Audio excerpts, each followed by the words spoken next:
The On Target Institute presents a teaching from the Men on Target small group curriculum. Now with today's session, On Target founder Vince D'Acchioli. Guys, how you doing?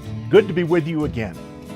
In our last session, we talked about the importance of adopting behavior that lights up and how critical it is for us to be Jesus to a dying world. And in this session, session 23, we're going to be talking about my attitude and my actions. And this is very, very important. I'm going to share some stories from my own life of places where I made some mistakes in this area, and I don't want you to fall into that same trap. So here we go. In the first area, I want to talk about how important it is to develop a healthy attitude toward others. In psychology, there's something called the Pygmalion effect. The Pygmalion effect suggests that my attitude and my assumption about people, places, and things can actually be the reasons why they are the way they are. Let me give you an example. If I've got somebody working for me and I'm observing them and I look at them and I say to myself, there's no way that guy's going to make it here. What the Pygmalion effect suggests is that I will unconsciously do stuff that will subvert that guy's ability to make it in the workplace. I'm unconsciously doing it. They did a test one time back in the 40s with about 20 school kids that are about the 8th grade level. They tested and discovered 5 of them were gifted learners. And they identified these gifted learners to the teacher and gave her the class for the whole year. They didn't have a gifted learner program back then. And after the year was over, they retested all 20 of the kids, and the original test was validated. In fact, these 5 kids, after a full year in class, were about 20-30% higher in everything that they had learned that year from the rest of the kids. Then they broke the news to the teacher. You see, they never tested any of the kids in the first place. They simply picked 5 kids at random and told the teacher they were gifted. I sometimes get emotional when I share that story because I think to myself, gee, I wonder what it would be like if every kid was believed by every teacher to be gifted. That's the Pygmalion effect. Years ago, I didn't have such a healthy attitude. I was asked to be on the Human Relations Commission in the city that I lived in, and I was like a bull in a china shop. There were a lot of people who didn't think the way I did, and there were some very liberal folks on here that hated Christians and didn't want anything to do with Christianity. And I had one man in particular that said something in front of me, because I was really a bull in a china shop. I was very, very tough. Verbally, I would abuse people and get mad at them. Well, this guy said something in front of me to another person who was a Christian, belittling this person's organization. It's a nationally known organization. If I named it, you'd know who it was. He made a statement, and I said, he said it in front of me. In those days, that was the equivalent of bleeding in front of a shark. I turned to this guy and I said, please repeat that. And he repeated it. The guy was a lawyer. I said, you're a lawyer, right? He said, yes. Give me the body of evidence that you've uncovered to bring you to such an incredible statement, please. His lower lip started to quiver. He was angry, and you could tell he was really upset. He couldn't think of anything. He had nothing he could give me that would cause him to make such an incredible statement. And I proceeded to take that man apart verbally, limb from limb. I said, you're a lawyer? How could you call yourself a lawyer? You are pathetic. I mean, I just really ridiculed this guy. Okay? And I did many such things, and I really liked it. Okay? But you know what I'm about to say. What I'm about to say is, listen, can you imagine that guy, after I got done with him, going up and saying, boy, I can't wait to go to that guy Vince's church and find out more about Jesus. Listen, guys, it doesn't work that way. I was speaking to a group of pastors one day. They were battling out something in the op-ed section of the newspaper, and it was ridiculous. It was a dumb thing. And I said, why are you doing this? What hill do you want to die on? Here's a simple question I like all of us to remember. Before you do or say anything, here's a question you should ask yourself. Is what I am about to do more likely to draw people toward Jesus or push them further away? If it can stand the test of that question, then I think we're in a much better place to be Jesus. Luke 6:27-28. You are to love, but to you who are listening, I say, love your enemies. Jesus wouldn't have said love your enemies if you weren't going to have any, guys. Do good to those who hate you. Bless those who curse you. Pray for those who mistreat you. What should I have done with that guy? I probably should have taken him to lunch, got to know him, got to know a little bit about his background. He didn't come to his conclusions overnight, and just loved on him. That's what Jesus would do. Look what the Apostle Paul did. Everybody knows the story in Acts 16:23-30. Here's what it says. After they'd been severely flogged, they were thrown into prison, and the jailer was commanded to guard them carefully. When he received these orders, he put them in the inner cell and fastened their feet in the stocks. About midnight, Paul and Silas were praying and singing hymns to God, and obviously the jailer was witnessing all this. And the other prisoners were listening to them. Suddenly there was such a violent earthquake that the foundations of the prison were shaken. At once the prison doors flew open and everyone's chains came loose. The jailer woke up. When he saw the prison doors open, he drew his sword and was about to kill himself. Why? Well, because in those days, had the prisoners escaped, he would have been put to death, but he probably would have been tortured first. So he's thinking, I'm just going to get it over with, because he thought the prisoners had escaped. But Paul shouted, "Hey, don't harm yourself. We're all here." What does it say? The jailer called for lights, rushed in and fell trembling before Paul and Silas, and he brought them out and asked, "Sirs, what must I do to be saved?" Why?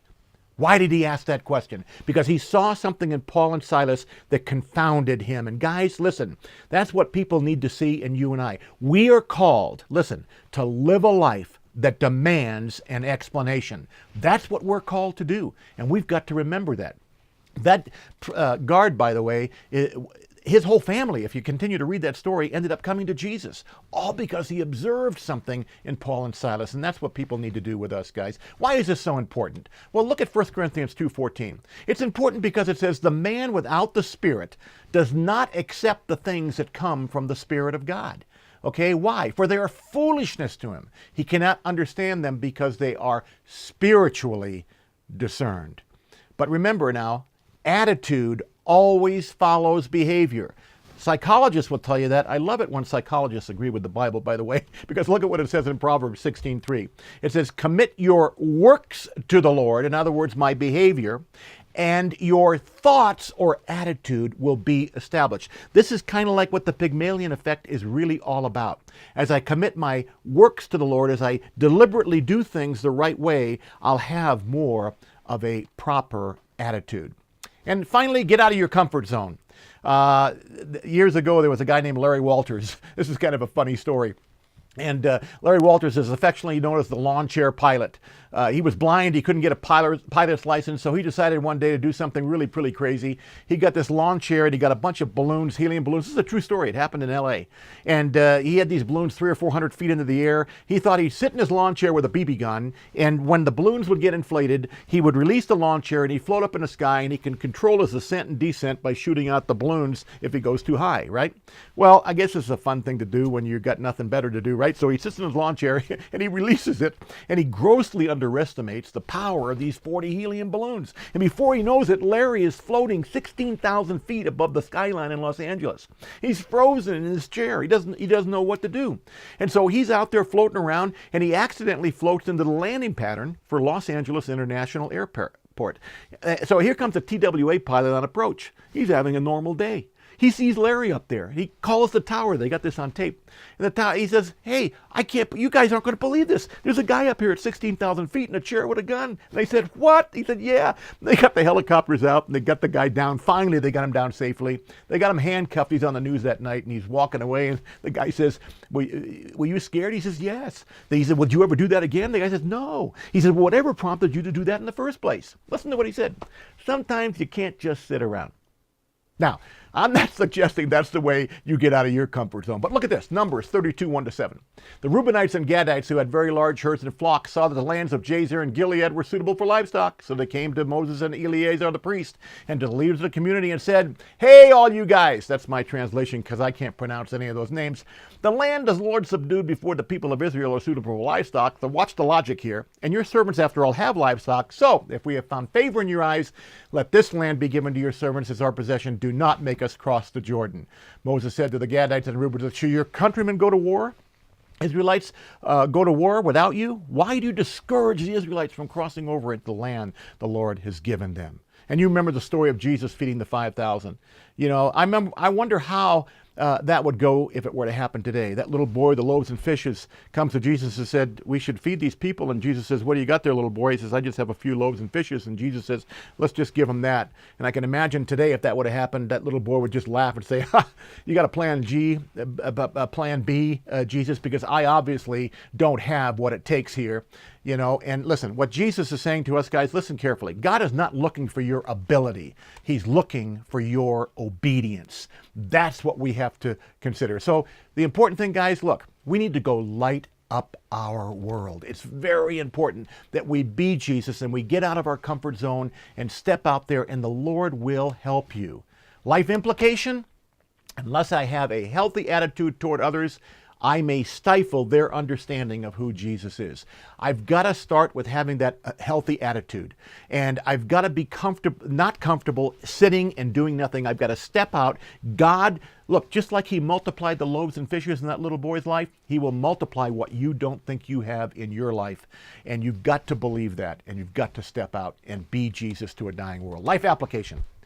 Here we go. Do I have a proper attitude toward others? Think about people in your life that maybe you've got a bad attitude toward, and ask yourself the question, is something that I may be doing or thinking actually getting in the way of that person being all that they can be? And the second one is, am I willing to step out of my comfort zone and make a difference? Am I willing to say, Lord, I really need to step out here? But guys, here's where you need to be careful.